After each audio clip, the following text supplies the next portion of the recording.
Hello ನಮಸ್ತೆ, welcome to my YouTube channel. ಎಲ್ಲರೂ ಹೇಗಿದ್ದೀರಾ? ಎಲ್ಲರೂ ತುಂಬ ಚೆನ್ನಾಗಿದ್ದೀರಾ ಅಂತ ಅಂದ್ಕೊಂಡು ನೋಡಿರಿ ಸ್ನೇಹಿತರೆ, ನಾವು ಕೂಡ ಸೂಪರ್ ಆಗಿರ್ತೀವಿ. ಸಖತ್ತಾಗಿರೋಂಥ ಅದೇ ಟೇಸ್ಟಿಯಾಗಿರೋಂಥ ಸಿಂಪಲ್ಲಾಗಿ ಮಾಡುವಂಥ ಒಂದು ಪಲ್ಯ ರೆಸಿಪಿನ ನಿಮ್ಮ ಕೂಡ ಶೇರ್ ಮಾಡ್ಕೊಳ್ಕತ್ತೀನಿ. ಅದು ಯಾವುದಪ್ಪ ಅಂತಂದ್ರೆ ಸಖತ್ತಾಗಿರೋಂಥ ಪಲ್ಯ ಯಾವುದಪ್ಪ ಅಂತಂದ್ರೆ ನೋಡ್ತಾ ಇರ್ಬೋದು ಇಲ್ಲಿ ಸ್ನೇಹಿತರೆ, ನಾನಿಲ್ಲಿ ಸಖತ್ತಾಗಿರೋಂಥ ಟೇಸ್ಟಿಯಾಗಿ ಮತ್ತು ಬೇಗ ಮಾಡ್ಕೊಳ್ಳುವಂಥ ಒಂದು ಕ್ಯಾಬೇಜ್ ಪಲ್ಯನ ನಿಮ್ಮ ಕೂಡ ಶೇರ್ ಮಾಡ್ಕೊಳ್ತಾ ಇದ್ದೀನಿ. ನಮ್ಮ ಮನೆಯೊಳಗೆ ನಾವು ಕ್ಯಾಬೇಜ್ ಪಲ್ಯ ಯಾವ ರೀತಿ ಮಾಡ್ತೀವಿ ಅಂತ ಇವತ್ತು ನಿಮ್ಮ ಕೂಡ ಶೇರ್ ಮಾಡ್ಕೊಳ್ತೀನಿ ಸ್ನೇಹಿತರೆ. ಬನ್ನಿ ಯಾವ ರೀತಿ ಮಾಡೋದಂತ ಹೋಗಿ ನೋಡ್ಕೊಂಡು ಬರೋಣ.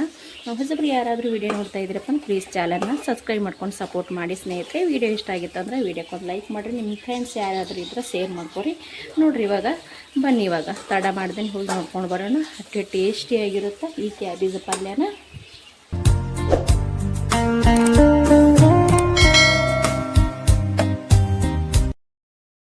ನೋಡಿರಿ ಇಲ್ಲಿ ನಾನು ಕ್ಯಾಬೇಜನ್ನ ಪಲ್ಯ ಮಾಡಕತ್ತೀನಿ ರೀ ಸ್ನೇಹಿತರೆ. ಕ್ಯಾಬೇಜನ್ನ ಈ ರೀತಿ ನಾನು ಕಟ್ ಮಾಡ್ಕೊಂಡು ತೊಗೊಂಡೀನಿ ರೀ, ಸಣ್ಣಗೆ ಉದ್ದಗೆ ಈ ರೀತಿ ಕಟ್ ಮಾಡ್ಕೊಂಡ್ರೆ ಸಾಕ್ರಿ.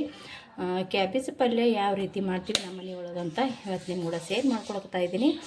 ಆಲ್ರೆಡಿ ನಾನು ಕ್ಯಾಬೇಜನ್ನ ಕಟ್ ಮಾಡಿ ಇಟ್ಕೊಂಡಿದ್ದೀನಿ ನೋಡಿರಿ. ಇಲ್ಲಿ ತುಂಬ ಅಂದರೆ ತುಂಬ ಚೆನ್ನಾಗಿರುತ್ತೆ ಸ್ನೇಹಿತರೆ, ತುಂಬ ಸಿಂಪಲ್ಲಾಗಿ ಕೂಡ ಮಾಡ್ಕೋಬೋದು ರೀ. ಇಲ್ಲಿ ನಾನು ಜಾಸ್ತಿ ಏನೂ ತೊಗೊಂಡಿಲ್ಲ, ಬರೀ ಮೀಡಿಯಮ್ ಸೈಜ್ ಇರೋಂಥ 2 ಈರುಳ್ಳಿನ ಕಟ್ ಮಾಡಿ ಇಟ್ಕೊಂಡೀನಿ, ಚಿಕ್ಕ ಸೈಜ್ ಇರೋಂಥ 2 ಟೊಮೊಟೊ ಕಟ್ ಮಾಡಿ ಇಟ್ಕೊಂಡೀನಿ. ಸ್ವಲ್ಪ ಇಲ್ಲಿ ಕರಿಬೇವು ಸೊಪ್ಪು ಮತ್ತು 2 ಹಸಿ ಮೆಣಸಿನ್ಕಾಯಿನ ಕಟ್ ಮಾಡ್ಕೊಂಡು ಹಾಕೊಂಡೀನಿ ರೀ. ಹಸಿ ಮೆಣಸಿನ್ಕಾಯಿ ಆಪ್ಷನಲ್ ರೀ, ಯಾಕಂದ್ರೆ ನಾನು ಅಚ್ಚ ಖಾರದ ಪುಡಿ ಕೂಡ ಹಾಕೋತೀನಿ.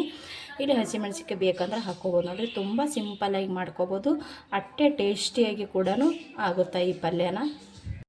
ನೋಡಿರಿ ನಾನು ಗ್ಯಾಸ್ ಹಚ್ಚಿ ಒಂದು ತವಾ ಇಟ್ಕೊಂಡಿನಿ ಸ್ನೇಹಿತರೆ. ಯಾಕಪ್ಪ ಅಂತಂದ್ರೆ ನಾವು ಇಲ್ಲಿ ಕಟ್ ಮಾಡಿ ತೊಗೊಂಡಿರುವಂಥ ಈ ಇದನ್ನು ಹುರ್ಕೋಬೇಕಲ್ರಿ.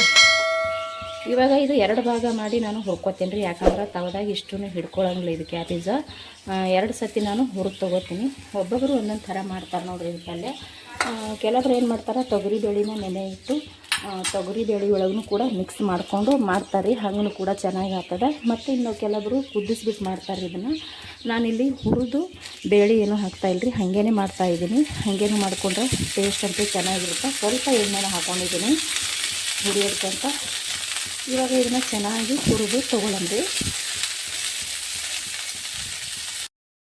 ನೋಡಿರಿ ಇಲ್ಲಿ ನಾನು ಒಂದು ಸತಿ ನಾನು ಇವಾಗ ಕ್ಯಾಬೇಜನ್ನ ಹುರಿದು ತೊಗೊಂಡೇನಿ ರೀ. ಇದು 2ನೇ ಸತಿ ನಾನು ಹುರ್ಕೊಳ್ಳೋದು. ಇದು ಕೂಡ ಇವಾಗ ರೆಡಿ ಐತಿ ಸ್ನೇಹಿತರೆ. ನಾನಿಲ್ಲಿ ಇವಾಗ ಗ್ಯಾಸ್ನ ಬಂದ್ ಮಾಡ್ಕೊತೀನಿ ನೋಡಿರಿ. ನಾನಿಲ್ಲಿ 2 ಸ್ಟೆಪ್ನ ಹುರ್ಕೊಂಡು ತೊಗೊಂಡಿನಿ. ಈ ರೀತಿ ಹುರ್ಕೊಂಡ್ರೆ ಸಾಕು ನೋಡಿರಿ. ಹುರಿದು ಮಾಡಿರುವಂಥ ಕ್ಯಾಬೇಜ್ ಪಲ್ಯ ಅಂತೂ ಟೇಸ್ಟಿ ಚೆನ್ನಾಗಿರುತ್ತೆ. ಚಪಾತಿಗೆ ರೊಟ್ಟಿಗೆ ಅಂತೂ ಭಾಳ ಸೂಪರಾಗಿರುತ್ತೆ. ಅನ್ನಕ್ಕೂ ಕೂಡ ತುಂಬ ಅಂದರೆ ತುಂಬ ಚೆನ್ನಾಗಿರುತ್ತೆ ಸ್ನೇಹಿತರೆ. ನಮ್ಮ ಮನೆಯಲ್ಲಿ ಅಂತೂ ಬರೀ ಅನ್ನಕ್ಕೆ ಭಾಳ ಇಷ್ಟಪಡ್ತಾರೆ. ಅನ್ನಕ್ಕೆ ಮತ್ತು ಈ ಕ್ಯಾಬೇಜ್ ಪಲ್ಯ ಮತ್ತು ಅನ್ನ ಮೊಸರು ಅಂದ್ರೆ ಭಾಳ ಇಷ್ಟ ನೋಡಿರಿ. ನಮ್ಮ ಮನೆಯಾಗಂತೂ ಅದನ್ನೇ ಜಾಸ್ತಿ ತೊಗೋತಾರೆ. ಎಲ್ಲ ರೊಟ್ಟಿ ಚಪಾತಿ ಅನ್ನ ಕೂಡ ಚೆನ್ನಾಗಿರುತ್ತೆ. ಇದನ್ನು ನಾನು ಇವಾಗ ತೊಗೊಂಡ್ಬಿಡ್ತೀನಿ ನೋಡಿರಿ ಒಂದು ಪ್ಲೇಟಿಗೆ. ಇದು ಈ ರೀತಿ ಹುರ್ಕೊಂಡೇನಿ ನೋಡಿ. ಚೆನ್ನಾಗಿ ಹುರ್ಕೋಬೇಕು. ನಾವು ಎಷ್ಟು ಚೆನ್ನಾಗಿ ಹುರ್ಕೋತೀವಿ ಅಷ್ಟು ಟೇಸ್ಟ್ ಚೆನ್ನಾಗಿ ಬರುತ್ತೆ ಈ ಪಲ್ಯದು. ಇದು ನಾನು ಅದೇ ಪ್ಲೇಟಿಗೆ ತೊಗೊಂಡ್ಬಿಡ್ತೀನಿ ನೋಡಿರಿ. ನಾನು ಗ್ಯಾಸ ಹಚ್ಕೊಂಡು ಇವಾಗ ಒಂದು ಪಾತ್ರೆ ಇಟ್ಕೊಂಡಿನಿ. ಅದಕ್ಕೆ ಇಲ್ಲಿ ಸ್ವಲ್ಪ ಎಣ್ಣೆ ಹಾಕ್ಕೊಳಕತ್ತೀನಿ ನೋಡಿರಿ. ತುಂಬ ಸಿಂಪಲ್ಲಾಗಿರುತ್ತೆ ರೀ ಒಗ್ಗರಣೆ ಅಂತೂ. ಇವಾಗ ಸ್ವಲ್ಪ ಎಣ್ಣೆ ಕಾಯಿಲ್ರಿ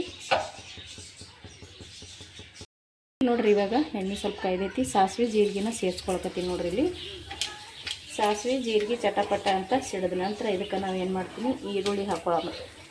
ಸಣ್ಣಗೆ ಈರುಳ್ಳಿ ಕಟ್ ಮಾಡಿ ಇಟ್ಟಿನಂದ್ರೆ ಈರುಳ್ಳಿನ ಸೇರಿಸ್ಕೊತೀನಿ ನೋಡಿರಿ. ಇವಾಗ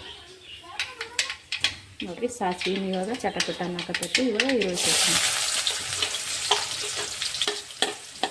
ಇದು ಸ್ವಲ್ಪ ಈರುಳ್ಳಿ ಕಲರ್ ಚೇಂಜ್ ಆಗೋ ತನಕ ನಾವಿಲ್ಲಿ ಹುರ್ಕೋಬೇಕಾಗ್ತದೆ. ಈ ಈರುಳ್ಳಿ ಕಲರ್ ಚೇಂಜ್ ಆಗೋ ತನಕ ನಾ ಇದು ಫ್ರೈ ಮಾಡ್ಕೊತೀನಿ ನೋಡಿರಿ. ಇವಾಗ ಕಲರ ಚೇಂಜ್ ಆಯಿತು ಈರುಳ್ಳಿದು.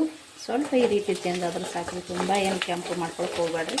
ಯಾಕಂದರೆ ಇದರೊಳಗೆ ನಾನು ಇವಾಗ ಟೊಮೊಟೊ ಮತ್ತು ಹಸಿಮೆಣ್ಸಿನ್ಕಾಯಿ ಕರಿಬೇವು ಸೊಪ್ಪು ಇಷ್ಟೂ ಒಟ್ಟಿಗೆ ಹಾಕೋತೀನಿ ನೋಡಿರಿ. ಇವಾಗ ನಾನಿಲ್ಲಿ ಕರಿಬೇವು ಸೊಪ್ಪನ್ನ ಹಾಕ್ಕೊಂಡಿದ್ದೀನಿ. ಇವಾಗ ಟೊಮೊಟೊ ಮತ್ತು ಹಸಿಮೆಣ್ಸಿನ್ಕಾಯಿ ಹಾಕ್ಕೊಳ್ಕತ್ತೀನಿ ನೋಡಿ. ಟೊಮೊಟೊ ಹಸಿಮೆಣ್ಸಿನ್ಕಾಯಿ ಹಾಕೊಂಡು ಬರೋಕ್ಕೆ ಇದಕ್ಕೆ ನಾನು ಸ್ವಲ್ಪ ಅರಿಶಿಣ ಉಪ್ಪು ಸೇರಿಸ್ಕೊಳಮ್ರಿ. ಯಾಕಂದ್ರೆ ಟೊಮೊಟೊ ಕೂಡ ಬೇಗ ಮೆತ್ತಗಾಗ್ತದೆ. ಇಲ್ಲಿ ನಾನಿಲ್ಲಿ ಅರಿಶಿಣ ಹಾಕ್ಕೊಳ್ಕತ್ತೀನಿ ರೀ. ಮತ್ತು ಇವಾಗ ರುಚಿಗೆ ತಕ್ಕಷ್ಟು ಉಪ್ಪನ್ನು ನೋಡಿಕೊಂಡು ಹಾಕ್ಕೊಳಮ್ರಿ. ಇಲ್ಲಿ ಉಪ್ಪು ಸೇರಿಸ್ಕೊಳ್ಕತ್ತೀನಿ ನೋಡಿ. ಉಪ್ಪು ಅರಿಶಿಣ ಹಾಕ್ಕೊಂಡಿವಂದ್ರೆ ಹಾಕ್ಕೊಂಡಿರುವಂಥ ಟೊಮಾಟೊ ಕೂಡ ಬೇಗ ಮೆತ್ತಗಾಗ್ತದೆ ಅಷ್ಟೇ ರೀ. ಇದು ಇವಾಗ ಸ್ವಲ್ಪ ಫ್ರೈ ಮಾಡಿ ತೊಗೊಳಮ್ರಿ. ನೋಡಿರಿ ಇವಾಗಂತೂ ಟೊಮೊಟೊ ಮೆತ್ತಗೈತ್ರಿ ಸ್ನೇಹಿತರೆ. ಇದಕ್ಕೆ ನಾನು ಅಚ್ಚ ಖಾರದ ಪುಡಿನ ಹಾಕೋತೀನಿ ರೀ. ಇದಕ್ಕೆ ಸ್ವಲ್ಪ ಖಾರ ಜಾಸ್ತಿ ಹಾಕೊಂಡ್ರೆ ಟೇಸ್ಟ್ ಚೆನ್ನಾಗಿರುತ್ತೆ. ಖಾರ ಇಷ್ಟ ಇಲ್ಲ ಅನ್ನೋರು ಕಡಿಮೆನೇ ಹಾಕೋಬೋದು. ಇಲ್ಲಿ ಅಚ್ಚ ಖಾರದ ಪುಡಿ ಹಾಕೊಂಡೀನಿ ರೀ. ಇವಾಗ ಸ್ವಲ್ಪ ಮನೆಯಲ್ಲಿ ಮಾಡಿರುವಂಥ ಮಸಾಲೆ ಖಾರನೂ ಕೂಡ ನಾನು ಇಲ್ಲಿ ಹಾಕೊಳ್ಕೊತೀನಿ ನೋಡಿರಿ. ಉಪ್ಪು ಮತ್ತು ಅರಿಶಿಣ ಆಲ್ರೆಡಿ ಹಾಕೊಂಡಿದ್ದೀವಿ ರೀ. ಮತ್ತು ಇನ್ನೂ ಕಡಿಮೆ ಬಿದ್ದಿತ್ತಂದ್ರೆ ಮಿಕ್ಸಿ ಹಚ್ಕೋಬೋದು ಅವಾಗ.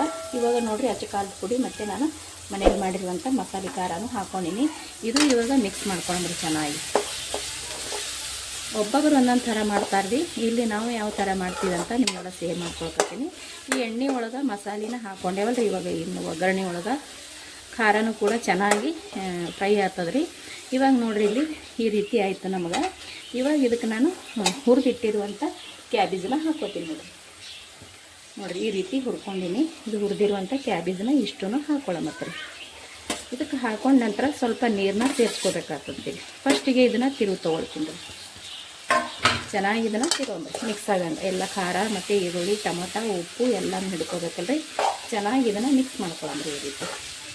ಈ ಟೈಮ್ನಾಗ ಗ್ಯಾಸ್ನ ಮೀಡಿಯಮ್ನಾಗೆ ಇಟ್ಕೋಬೇಕು ರೀ. ಯಾಕಂದ್ರೆ ಖಾರ ಹಾಕ್ಕೊಂಡಿರ್ತೀವಲ್ಲ ರೀ, ಖಾರದ್ದು ಕಾಂಟ್ ಹೇಳ್ಬಿಡ್ತದೆ, ಅಂದ್ರೆ ಖಾರ ಹೊತ್ತಿ ಬಿಡ್ತದೆ ರೀ. ಹಾಗಾಗಿ ಸ್ವಲ್ಪ ಗ್ಯಾಸ್ನ ಮೀಡಿಯಮ್ನಾಗೆ ಇಟ್ಕೊಂಡೆ ನಾವು ಖಾರ ಹಾಕ್ಕೋಬೇಕಾಗ್ತದೆ. ಫಾಸ್ಟ್ ಇಟ್ಟು ಹಾಕ್ಕೊಂಡೇವಂದ್ರೆ ಖಾರನೂ ಹೊಚ್ಚಿ ಹೋಗ್ಬಿಡ್ತದೆ ಮತ್ತು ಮನೆ ಎಲ್ಲ ಘಾಟ್ ಹೇಳ್ಬಿಡ್ತದೆ ರೀ. ಹಾಗಾಗಿ ಗ್ಯಾಸ್ನ ಮೀಡಿಯಮ್ ಇಟ್ಕೊಂಡು ಖಾರ ಹಾಕ್ಕೋಬೇಕು ರೀ. ಇವಾಗ ಇನ್ನೂ ಕೂಡ ಮೀಡಿಯಮ್ನಾಗೆ ಐತ್ರಿ. ಇವಾಗ ನಾನು ಇದು ಚೆನ್ನಾಗಿ ತಿರುವಾಕತ್ತೀನಿ. ಈ ರೀತಿ ನಾವು ಇದು ಮಿಕ್ಸ್ ಮಾಡ್ಕೋಬೇಕು ರೀ. ಮಿಕ್ಸ್ ಮಾಡ್ಕೊಂಡ ನಂತರ ನಾನು ಇದಕ್ಕೆ ಸ್ವಲ್ಪ ನೀರನ್ನ ಸೇರ್ಸಂಬ್ರಿ. ಯಾಕಂದ್ರೆ ಕ್ಯಾಬೇಜ ಸ್ವಲ್ಪ ನೀರೊಳಗೆ ಕುದಿಬೇಕಲ್ರಿ, ಅಂದ್ರೆ ಖಾರ ಉಪ್ಪು ಎಲ್ಲ ಹಿಡಿಬೇಕಲ್ರಿ. ಹಾಗಾಗಿ ನಾನು ಇದಕ್ಕೆ ಸ್ವಲ್ಪ ನೀರನ್ನ ಸೇರಿಸ್ಕೋತೀನಿ. ಕ್ಯಾಬೇಜನ್ನ ಹುರಿದು ತೊಗೊಂಡಿದ್ದೆ ನೋಡಿರಿ. ಅದೇ ಪ್ಲೇಟ್ ಒಳಗೆ ನೀರು ಹಾಕೊಳ್ಕತ್ತೀನಿ. ಯಾಕಂದ್ರೆ ಅದು ಸ್ವಲ್ಪ ಕ್ಯಾಬೇಜ್ ಹಚ್ಚಿತ್ತು ಅಂತ ಹೇಳ್ಬಿಟ್ಟು ಅದೇ ಪ್ಲೇಟ್ ಒಳಗೆ ನೀರು ಹಾಕ್ಕೊಂಡು ಹಾಕೋಕತ್ತೀನಿ ನೋಡಿರಿ. ನಾನಿಲ್ಲಿ ಇಷ್ಟು ನೀರು ಹಾಕೊಂಡೆ. ಇದಕ್ಕೆ ಇನ್ನೂ ಒಂದು ಸ್ವಲ್ಪ ಸೇರಿಸ್ಕೋತೀನಿ ನೋಡಿರಿ. ಇಲ್ಲಿ ನೀರನ್ನ ಒಂದು ಅರ್ಧಕ್ಕಿಂತ ಕಡಿಮೆ ಹಾಕೊಂಡ್ರೆ ಸಾಕು. ಚಿಕ್ಕ ಸೈಜ್ ತೆಂಗಿ ಇರುತ್ತೆ ನೋಡಿರಿ, ಅಂದ್ರೆ ಚೆರ್ಗಿ ಇರುತ್ತೆ ನೋಡಿರಿ, ಅಥವಾ ಗ್ಲಾಸ ಒಂದು ಅರ್ಧ ಗ್ಲಾಸಿನಷ್ಟು ಹಾಕೊಂಡ್ರೆ ಸಾಕು. ಇವಾಗ ನೋಡಿರಿ ಇಷ್ಟು ಹಾಕೊಂಡಿನಿ ನೋಡಿರಿ. ಇಲ್ಲಿ ಕಾಣಿಸ್ತಾ ಇರ್ಬೋದು ನಿಮಗಿಲ್ಲಿ. ಇಷ್ಟ ಆದ್ರೆ ಸಾಕ್ರಿ. ಯಾಕಂದ್ರೆ ಇದನ್ನು ಸ್ವಲ್ಪ ಚೆನ್ನಾಗಿ ಕುದಿಸ್ಕೋಬೇಕಲ್ರಿ, ಅಂದ್ರೆ ಖಾರ ಅದೆಲ್ಲ ಹಿಡಿಬೇಕಲ್ರಿ. ಹಾಗಾಗಿ ನಾನಿಲ್ಲಿ ಇಷ್ಟು ನೀರು ಹಾಕ್ಕೊಂಡು ಇದಕ್ಕೆ ಮೇಲ್ಗಡೆ ಮುಚ್ಚಿ ತೊಗೋತೀನಿ ನೋಡಿರಿ. ಇವಾಗ ಇದಕ್ಕೆ ಇದೇ ಪ್ಲೇಟ್ನ ನಾನು ಮುಚ್ಚಿಬಿಡ್ತೀನಿ ನೋಡಿರಿ. ಮುಚ್ಚಿ ಇದನ್ನು ಕುದಿಸ್ಕೊಳ್ಳೋಣ ನೋಡಿರಿ. ಇದು ಇವಾಗ ಚೆನ್ನಾಗಿ ಕುದಿಸ್ಕೊಂಡು ತೊಗೊಂಡಿದ್ದೀವಿ. ಇವಾಗ ನೋಡಿರಿ ಇದರಲ್ಲಿ ಹಾಕಿರುವಂಥ ನೀರನ್ನೆಲ್ಲನೂ ಖಾಲಿ ಆಯ್ತು ನೋಡಿರಿ. ಇವಾಗ ಇದಕ್ಕೆ ಉಪ್ಪು ಖಾರ ಕರೆಕ್ಟ್ ಅದ ಇಲ್ಲ ಅಂತ ನೋಡ್ಕೊಳ್ಳೋದ್ರಿ. ಉಪ್ಪು ಖಾರ ಏನಾರೇ ಸ್ವಲ್ಪ ಕಡಿಮೆ ಬಿದ್ದಿತ್ತಪ್ಪ ಅಂದ್ರೆ ಸೇರಿಸ್ಕೋಬೋದ್ರಿ. ನನಗಿಲ್ಲಿ ಕರೆಕ್ಟ್ ಐತಿ. ನಾನು ಇದಕ್ಕೆ ಇವಾಗ ಏನು ಮಾಡ್ತೀನಿ ಅಂತ ಹುರಿದು ಇಟ್ಟಿರುವಂಥ ಶೇಂಗಾದ ಪುಡಿನ ಹಾಕ್ಕೊಳ್ಕೊತೀನಿ. ಮುಂಚೆನೇ ಶೇಂಗಾನ ಹುರಿದು ಪೌಡ್ರ್ ಮಾಡಿ ಇಟ್ಟಿರ್ತೀವಲ್ರಿ, ಅಡುಗೆಗೆ ಬರ್ತಂತೇಳಿ ಆ ಪೌಡ್ರನ್ನು ಹಾಕ್ಕೊಳ್ಕೊತೀನಿ ನೋಡಿರಿ. ಅಂದ್ರೆ ಹುರಿದ ಇದು ಕಡಲೆ ಬೀಜದ ಪೌಡರ್ ನೋಡಿರಿ. ಎಷ್ಟು ಬೇಕು ಅಷ್ಟು ನೋಡಿಕೊಂಡು ಹಾಕ್ಕೊಳ್ಳೋದ್ರಿ. ನಾನಿಲ್ಲಿ ಅಂದಾಜು ಒಂದು 4 ಚಿಕ್ಕ ಸೈಜು ಚಮಚಲಿಂದ ಒಂದು 4-4.5 ಅಷ್ಟು ಹಾಕ್ಕೊಂಡಿನಿ ರೀ. ಇವಾಗ ಇದನ್ನು ನೀಟಾಗಿ ನಾವು ಮಿಕ್ಸ್ ಮಾಡ್ಕೊಳ್ಳೋಣ. ನಾವು ಶೇಂಗಾದ ಪುಡಿ ಹಾಕ್ಕೊಂಡೇವಂದ್ರೆ ಟೇಸ್ಟ್ ಅಂತೂ ಇನ್ನೂ ಚೆನ್ನಾಗಿ ಬರುತ್ತೆ ರೀ. ಹಾಗಾಗಿ ಇಲ್ಲಿ ನಾನು ಶೇಂಗಾದ ಪುಡಿನ ಹಾಕ್ಕೊಂಡೇನಿ ರೀ. ಹುರಿದು ಪೌಡ್ರ್ ಮಾಡಿ ಇಟ್ಟಿರುವಂಥ ಶೇಂಗಾದ ಪುಡಿ ಹಾಕ್ಕೋಬೇಕು ರೀ. ಹಸಿದೇ ಪೌಡ್ರ್ ಮಾಡಿ ಇಟ್ಟಿವಂದ್ರೆ ಅದು ಅಷ್ಟು ಚೆನ್ನಾಗಿ ಅನ್ಸಂಗಿಲ್ಲ, ಒಂಥರ ಹಸಿ ಥರ ಅನಿಸುತ್ತಾ.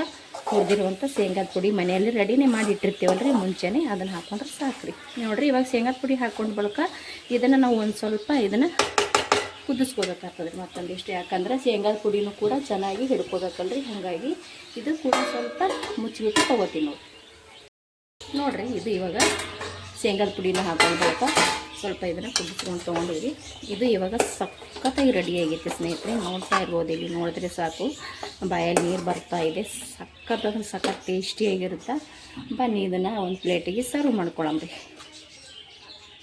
ನೋಡಿರಿ ನಾನು ಇಲ್ಲಿ ಒಂದು ಪ್ಲೇಟ್ ತೊಗೊಂಡಿನಿ. ಪ್ಲೇಟ್ ಒಳಗೆ ಹಾಕೊಳ್ಳೋಣ. ಪ್ಲೇಟ್ ಒಳಗೆ ಸರ್ವ್ ಮಾಡ್ಕೊಂಡು ತುಂಬ ಅಂದರೆ ತುಂಬ ಟೇಸ್ಟಿಯಾಗಿರುತ್ತೆ ಸ್ನೇಹಿತರೆ. ಸಖತ್ತಾಗಿ ಬರುತ್ತೆ. ಒಂದು ಸಲ ಖಂಡಿತ ನೀವು ಕೂಡ ಟ್ರೈ ಮಾಡಿರಿ. ನೀವು ಭಾಳ ಅಂದರೆ ಭಾಳ ಇಷ್ಟಪಡ್ತೀರ ಇದನ್ನು. ನೋಡಿರಿ ನಾವು ಈ ರೀತಿ ಮಾಡ್ತೀವಿ ನೋಡಿ. ಕ್ಯಾಬೇಜ್ ಪಲ್ಯ ನಮ್ಮ ಮನೆಯೊಳಗೆ ನಾವು ಈ ರೀತಿ ಮಾಡ್ತೇವ್ರಿ. ಟೇಸ್ಟ್ ಅಂತೂ ಅದ್ಭುತವಾಗಿರುತ್ತೆ. ಒಂದು ಸಲ ನೀವು ಕೂಡ ಖಂಡಿತ ಟ್ರೈ ಮಾಡಿರಿ, ಇಷ್ಟ ಆಗುತ್ತಾ. ಅದು ಹುರಿದ್ಬಿಟ್ಟು ಮಾಡಿದೆವು ಅಂದ್ರೆ ಟೇಸ್ಟ್ ಚೆನ್ನಾಗಿರುತ್ತೆ. ನಾವು ಮಾಡಿರುವಂಥ ಈ ಕ್ಯಾಬೇಜ್ ಪಲ್ಯ ನಿಮಗೆ ಇಷ್ಟ ಆಗಿತ್ತಪ್ಪ ಅಂದ್ರೆ ಪ್ಲೀಸ್ ಒಂದು ಲೈಕ್ ಮಾಡಿರಿ ಸ್ನೇಹಿತರೆ. ಹೊಸಬ್ರು ಯಾರಾದರೂ ನೋಡ್ತಾ ಇದ್ದೀರಪ್ಪ ಅಂದ್ರೆ ಪ್ಲೀಸ್ ಚಾನಲ್ನ ಸಬ್ಸ್ಕ್ರೈಬ್ ಮಾಡ್ಕೊಂಡು ಸಪೋರ್ಟ್ ಮಾಡಿರಿ. ಹಾಗೆ ಒಂದು ಶೇರ್ ಲೈಕ್ ಕಮೆಂಟ್ ಮಾಡಿರಿ.